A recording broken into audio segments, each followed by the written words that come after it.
Okay, so I'm having a little trouble getting this thing to play back fully. But basically, when you hit preview, make preview, you can also then hit play preview and it'll play back. Mine doesn't seem to be working too well today. But you can see that the particles are now coming in and they'll come streaking across the screen, which is very cool. We can also just fade those up and fade those down as needed by coming to this geometry tab, and we can go to dissolve.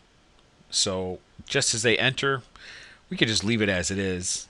So they come in like that, come across, and just as the logo starts to build, and we want those to come off somewhere around frame 200, so we can just create a dissolve for those. So we'll leave that for now.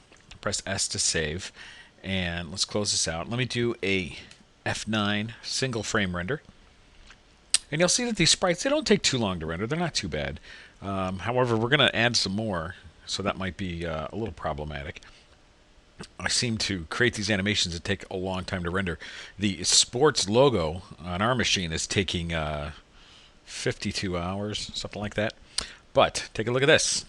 Okay, so our flat initial logo that was looking kind of all right, is now starting to look kind of neat. We're starting to get that really kind of broadcasty glare and levels and everything else. We've got our city in the background, our big letters in back. I've actually just dissolved out a little bit.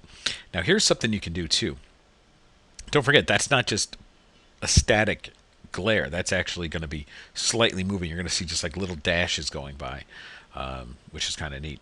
And it bleeds right through to the letters behind it. So you get this kind of cool, composited look. So, all right. So I'm going to save this scene and then Shift S to save it as a new scene. So we've got those particles there. You can, if you want, and this might actually be kind of neat, add another particle emitter in the back and do the same kind of thing, just so you've got a little bit more motion back there. And that will also help give an idea of how to do this again. So we're going to go to frame 0. You can create a dynamic object of a particle, okay, and then we're going to apply hypervoxels to it. I could, however, just clone this, okay, and unlike a surface where you clone something and keep the same surface, because it's a separate object, we can create a different hypervoxel surface on it. So I'm just going to hit clone from the items tab, one clone. Okay, we'll get to our perspective view by pressing 4, and we're going to move it over here in the Z behind everything.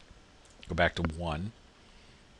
So we got our front view, and we're going to move this up, move it over a bit, and now we're going to go to P for object properties and double click the FX emitter. I'll close that other one back there. And the birth rate, instead of 25, I'm going to make like 10. Okay, and for the generator size, we're going to do 1 meter. Okay, for the motion, where we had 6 meters across the X, let's go a little slower, like 4 meters. You don't want it to completely mirror the one in front of it either. Okay, and I didn't have my auto key on, so I'm going to have to reposition this. No big deal. I guess you should commit either way, decide that you're going to use it or decide that you're not. Okay, so create a key by hitting enter and then enter again at frame 0. And from the camera view, I press 6 on the keyboard. Let's just move that over. Okay, now I'm going to put the auto key back on because I'm forgetting to set it. Okay, so there's our particles in the back, kind of slowing down a bit. All right, so I'll press 1 to get to the front view again here. Press P for our particle emitters, and then double click to open that. We'll come back over here to our particle tab, and let's increase the weight so it stretches across like that. Okay, and now for this one, we want it there right from the beginning. So right about, looks like 150. We're going to hit fixed, and we're going to start frame of negative 150. Okay, so we're adding those 150 frames to the particle emitter before it starts. And we go to 500, we know that 300, we know we have enough particles. Okay, S to save the scene. Let's get back to our camera view. And you know what we could do too? I'm looking at this. Open up that emitter one more time. I should just keep the panels open. I'm going to stretch it on the Y-axis. Like that. Okay? because what I want this to do is encompass that whole background like that. Okay, S, save the scene, just out of habit. Go back to volumetrics and fog options. Double click hypervoxels and look, two emitters. Okay, let's open up Viper. So there's the same particles in the background, but they're yellow like the front, right? Let's go to shading.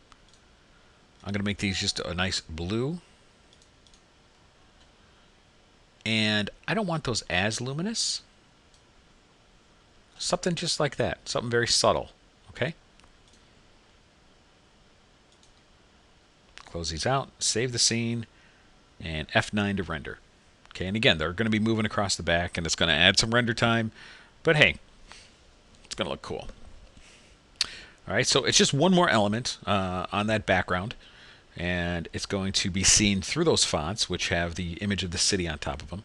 And essentially now we've got our base animation. Now, a lot of times what people like to do is render this out on its own. Okay, see right back there? Just looks like streaks in the sky, blue clouds. Just real subtle. And you can punch it up a little bit if you want, change the color a little. But it just helps create sort of that nighttime sky, of course, because we're doing, the 10 o'clock news, right? So I was going to change the tone and the color on these small neighborhood letters here, but I'm actually liking how they look in there like that. So we're good to go. All right, so now we actually are going to use a lens flare. Okay, we've got our initial setup here. Our particles are coming in, and they're a little hard to see sometimes, so you got to remember what you're working with. So I want to see what time the particles come in. So we open up, dun, dun, dun, dun, news music plays, and right about here, about 2 seconds, we want kind of a flare and some stuff happening. All right, so we're going to go to items. We're going to add a point light, and we're going to call this main flare, like that. Press 4 to get to a perspective view. Okay, and not at frame 0, but that's okay. We'll fix it in a minute. And I'm going to put it right here, kind of within the particles.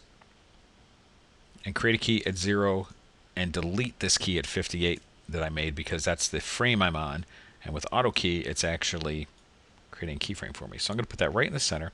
Now, if you really want to line this up, press D to get to your display options and open up the field chart. Okay, this field chart, what it's doing, here we go. I was using the wrong one. I'm going to change my overlays here. Okay, back in the OpenGL, you can change the overlay color. I was changing the composition overlay earlier. And that field chart will actually help you line things up right in the center of the screen if you need. Okay, so I want it dead center, but within those letters.